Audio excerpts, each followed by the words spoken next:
તો ચામુંડમાનો જન્મદિવસ છે તો આપણે આવી ગયા માટે દર્શન કરવા, અને કમેન્ટની અંદર લખતા હતો જય ચામુંડમાં. તો ચાલો તમને લોકોને પણ દર્શન કરાવવું. તો જય દ્વારકાધીશ, જય માતાજી. તો આજે આપણે ચામુંડમાનો જન્મદિવસ છે તો જવાનું છે માટે દર્શન કરવા માટે. તો અત્યારે જો ફાઇનલી આપણે પહોંચી ગયા છીએ માટે દર્શન કરવા માટે, ને જો આ ધજાના દર્શન કરી લેજો ને કમેન્ટ કરી નાખજો જય ચામુંડમાં. તો ચાલો હવે જઈએ છીએ આપણે દર્શન કરવા માટે. તો વિડીયોની અંદર કન્ટિન્યુ બના રહેજો, અને વિડીયોની અંદર પહેલી વાર આવ્યો હોય તો લાઇક શેર અને સબસ્ક્રાઈબ કરતા જજો. તો ચાલો હવે જઈએ છીએ દર્શન કરવા. તો ફાઇનલી અત્યારે મંદિરે પહોંચવા આવી ગયા છીએ. જો અત્યારે સામે દેખાય અમારો મઠ છે ચામુંડમાનો. તો આપણે જવાનું છે ચામુંડમાના દર્શન કરવા માટે. ને અહીંયા વિશાળ એવો મોટો બગીચો પણ છે અહીંયા, ને ખૂબ સરસ મજાની જગ્યા છે અહીંયા. તો વિડીયોની અંદર કન્ટિન્યુ બનાવી રહેજો અને તમને સંપૂર્ણ માહિતી આપીશ. અહીંયા તો ઘણા લોકો તો પણ આવી ગયા છે, તમને લોકોને ખબર જ છે બારિયા પરિવારનો મઠ.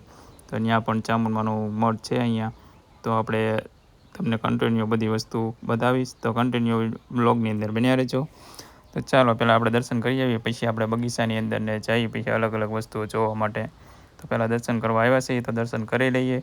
તો ચાલો હવે જઈ દર્શન કરવા માટે. તો જો અત્યારે ફાઇનલી પહોંચવા આવી ગયા છીએ. ફાઇનલી અત્યારે પહોંચી ગયા છીએ ચામુંડમાના મંદિરે. તો જો આ અમારા બારિયા પરિવારનો મઠ છે. તો બધા દર્શન કરી લેજો ચામુંડમાના. તો ચાલો તમને લોકોને પણ દર્શન કરાવું. તો દર્શન કરી લેજો અને કમેન્ટમાં જય ચામુંડમાં લખી નાખજો. ને આપણે દર્શન કરીને પાછા આવી ગયા છીએ બગીચાની અંદર. ને અમારા યુગભાઈ જો અહીંયા કૂતરા સાથે કંઈક ઓલું કરે છે. કૂતરાને પાણો માર્યો હતો, એ કૂતરો ફસે છે. તો આપણે કૂતરાને બિસ્કિટ ખવડાવવાના છે. તો યુગભાઈ હમણાં લેવા જશે બિસ્કિટ. તો યુગભાઈને કહી કે બિસ્કિટ લઈ આવો એમ. તો યુગ હમણાં જશે બિસ્કિટ લેવા માટે. તો વ્લોગની અંદર કન્ટિન્યુ બન્યા રહેજો. તો જો હવે યુગ જાય છે હવે બિસ્કિટ લેવા માટે. બિસ્કિટ લેવા મોકલો તો ખરો, પણ જો ત્યાં દરવાજા પાસે બેસી ગયો. કેમ કે વટવાની જગ્યા આવે તો એના પાઇપો હોય છે બધી અલગ અલગ. તો એ પાઇપોમાંથી વટી નથી શકતો. તો આમ એને બીક લાગે કે પગ હલવા જાય છે તો અંદર. તો જો એ હાથ કરે છે આપણને કે અહીંયા આવો એમ. અમારા મેડમ જો અહીંયા બેસી ગયા. મેડમ કહે કે તું જા એમ, યુગને કે તું જા એમ. તો કંઈ મેડમે જતા નથી, તો આપણે જવું જોઈશે હવે. તો હાલો આપણે જઈએ છીએ બિસ્કિટ લેવા માટે. તો હાલો મળીએ પાછા. તો ફાઇનલી યુગભાઈ જો બિસ્કિટ લઈને આવી ગયા છે હવે. ને હવે આપણે કૂતરાઓને દેવાના છે. તો આજે ચામુંડમાનો જન્મદિવસ છે તો આપણે થોડું ઘણું તો દાન તો કરી દઈએ.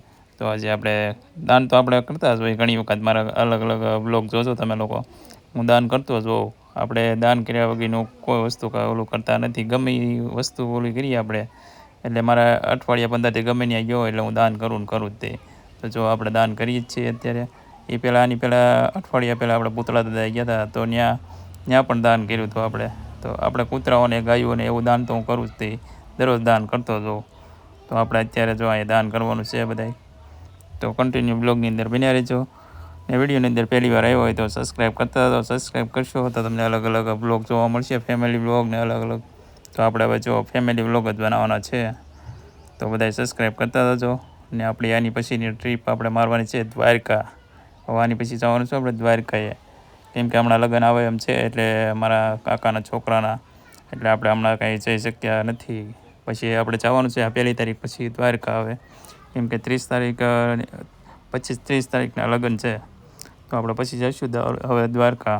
નકર તો હમણાં જવાની હતી આપણે દ્વારકા જવાનું હતું, પણ હવે થોડોક ટાઈમ પછી જઈશું આપણે. તો બધા સબસ્ક્રાઈબ કરી રાખજો. લગ્નની પણ તમને લોકોને મોજ કરાવીશ. તો ચાલો હવે આપણે દર્શન કરી લીધા, દાન પણ કરી લીધું. મળીએ પાછા. તો બધા સબસ્ક્રાઈબ કરતા હતો. Bye bye.